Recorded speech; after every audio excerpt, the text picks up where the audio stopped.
Olá pessoal, tudo bem com vocês? Estamos aqui novamente no canal Seguros e Sinistros, ponto a ponto, para apresentar para vocês um vídeo do tema 4, que aborda seguro de automóvel e responsabilidade civil, né? E neste vídeo aqui de número 9, nós vamos falar sobre responsabilidade civil automobilística, tá? A primeira parte desse trabalho, né? O que que acontece? Muitas situações que a gente se envolve, né? Os acidentes aqui, a gente como pessoa, como corretor, como segurado, enfim, procurando interpretar melhor os acidentes de trânsito, nos envolvemos em alguns eventos que há uma dificuldade de interpretar a responsabilidade, tá? E então alguns casos desses aqui já, digamos assim, bem fundamentados já em tribunais, eu vou apresentar para vocês, tá? Dentro desse quadro de responsabilidade civil automobilística, tá? Mas antes da gente avançar no conteúdo, deixem o seu like no canal, façam a inscrição, né? No canal para que vocês possam receber os vídeos que a gente vai enviando aí com relativa frequência, tá? E nesse caso aqui, então, vamos dar início e vamos comentar a primeira situação que nos dá bastante confusão, que é a questão do caso fortuito e força maior. Muitas vezes os acidentes de trânsito, né, são alegadas essas situações para que a pessoa que tenha provocado o acidente se coloque como não responsável, né? Então, o que é caso fortuito ou força maior, né? Isso é um excludente do Código Civil, sem dúvida nenhuma. Está lá no artigo 393 do Código Civil. Tá?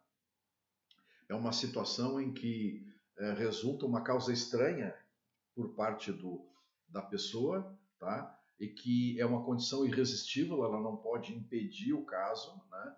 E por consequência, isso indica ausência de culpa. Tá? Até aí, essa é uma definição, é o que consta no artigo do Código Civil. Só vamos interpretar agora, segundo os julgados que eu tenho aqui no material que eu tenho em mãos, alguns exemplos de o que não é caso fortuito em acidentes de trânsito ou o que é considerado caso fortuito em acidentes de trânsito. Tá? Então, para tentar já buscar esclarecer, principalmente o corretor que lida com os seus clientes, com exemplos, com acidentes, né? Pode isso ser de auxílio para como lidar com uma situação envolvendo aí um acidente de trânsito onde o seu cliente esteja envolvido, não é? Então vamos ver alguns casos aqui. É muito comum os defeitos mecânicos, né? As pessoas, quando apresentam um defeito mecânico no veículo, né, colocam isso como uma condição de caso fortuito ou força maior. Tá? Então, vou começar aqui a abordar isso. Tá? Um dos julgados diz assim, ó, defeitos mecânicos em veículos como o estouro dos pneus não caracterizam caso fortuito. Não caracterizam caso fortuito pela isenção da responsabilidade, ou seja, mantém-se a responsabilidade do proprietário do veículo. Tá? Se os pneus estão gastos ou em mau estado de conservação, a culpa do motorista se mostra evidente. Entretanto, quando os pneus estão bem conservados e mesmo assim estouram e provocam um acidente, não constituiria também este fato um excludente, ou seja, permanece a responsabilidade. Por quê? Porque isso está ligado à máquina, ou seja, os magistrados entendem isso como fortuito interno da máquina, tá? E não exclui a responsabilidade do proprietário do veículo, tá? Assim também não afasta a responsabilidade do motorista qualquer causa ligada à máquina, tá? Então, esta é a frase importante. Também não afasta a responsabilidade do motorista qualquer outra causa ligada à máquina. Tá?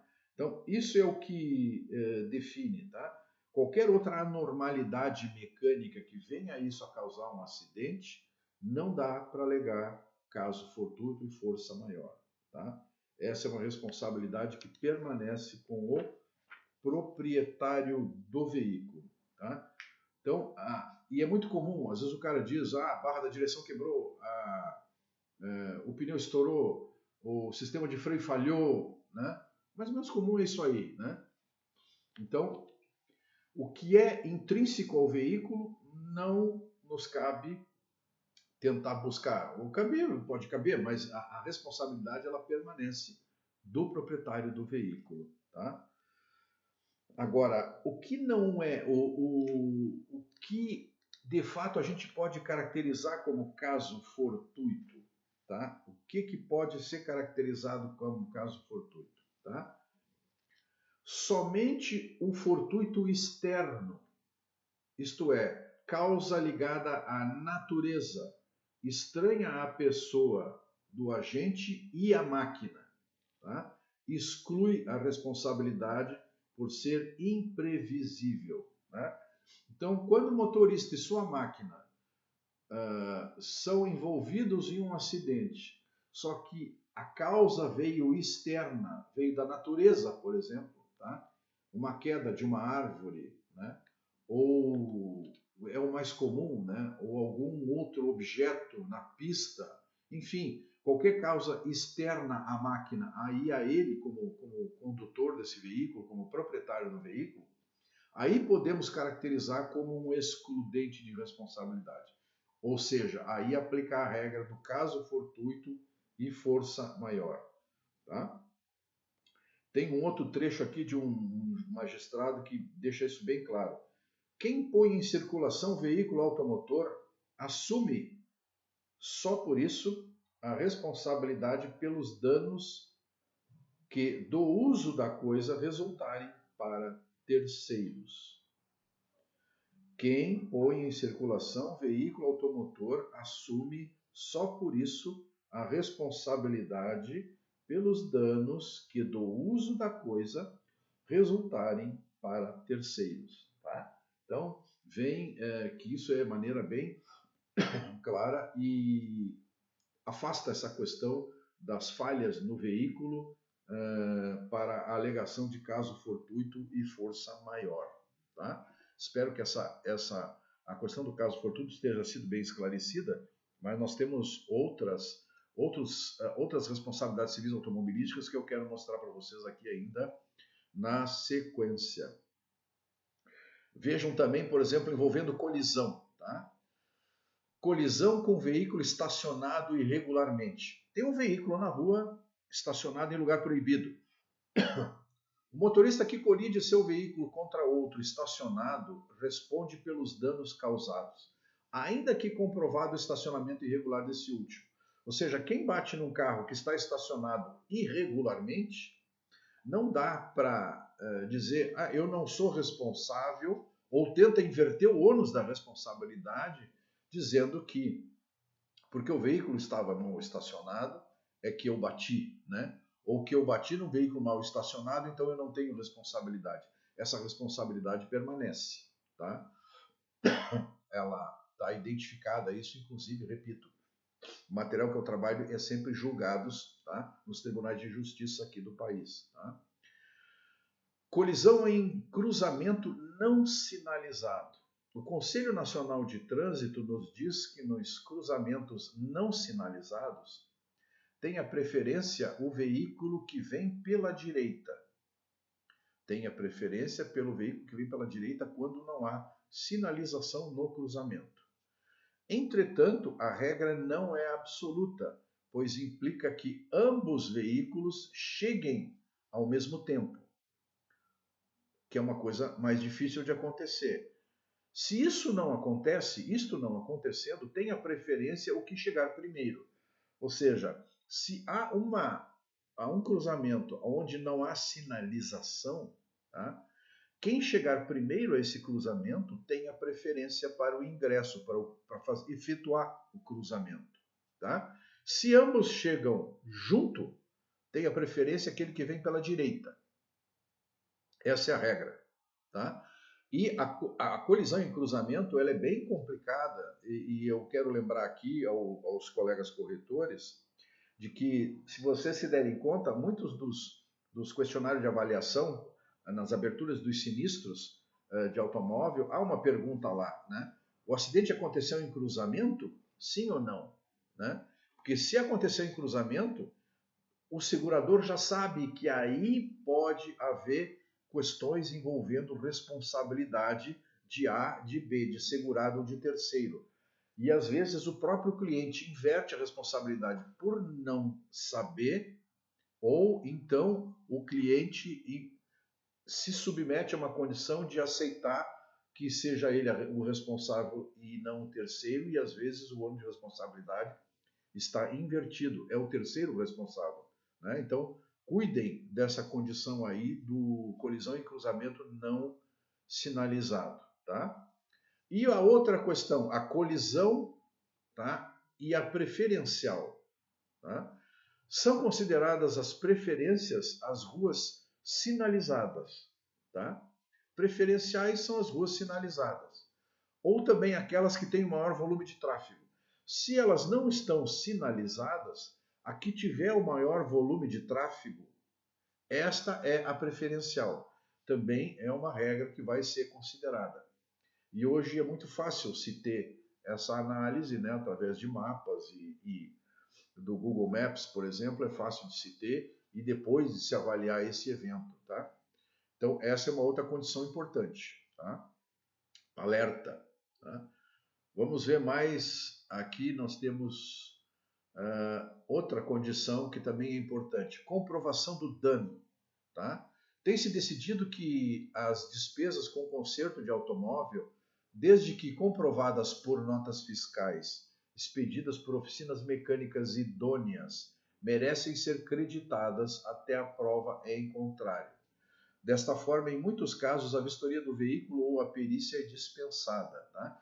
Isso acontece no primeiro momento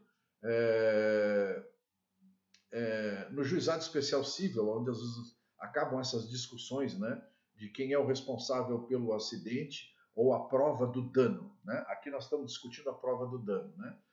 Se a parte apresenta um orçamento, normalmente as pessoas têm o hábito de apresentar 3 orçamentos, tá? Mas isso não necessariamente se faz assim absolutamente necessário, tá? Mas um orçamento bem apresentado, o que é um orçamento bem apresentado? Primeiro, uma oficina idônea, né? Um orçamento identificando a oficina, o seu CNPJ, o seu endereço, especificando as características do veículo que está sendo orçado, né?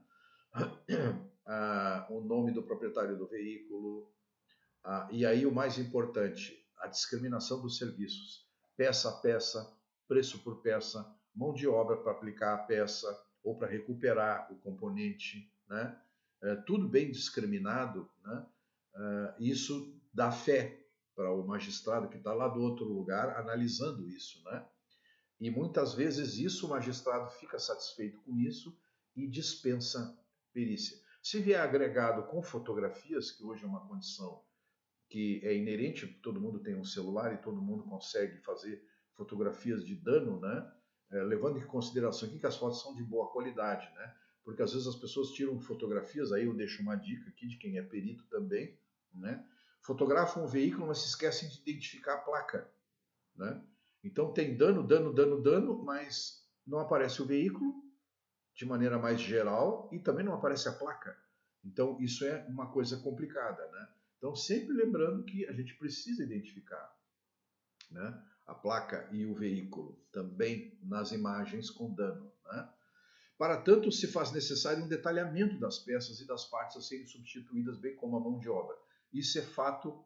Outra dica que eu dou, que eu já peguei problemas em relação a isso aí. Às vezes as pessoas, infelizmente com má fé, né, apresentam orçamentos, vem lá o CNPJ direitinho, mas assim, ó, se você está sendo demandado por alguém e apresenta esse documento, verifica-se, né, ou coloque uma dúvida e especifique se aquele CNPJ está ativo.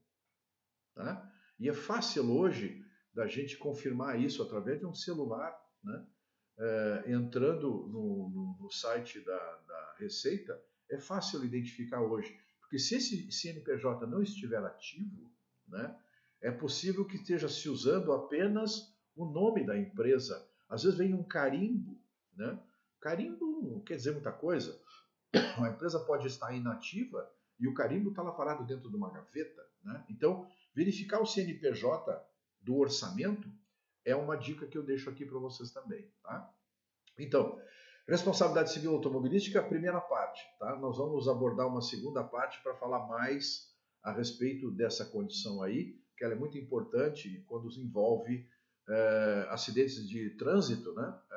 Envolvendo os nossos clientes ou nós como terceiros, enfim, qualquer uma das situações, tá? Agradeço, ficamos por aqui hoje. Muito obrigado, fiquem com Deus.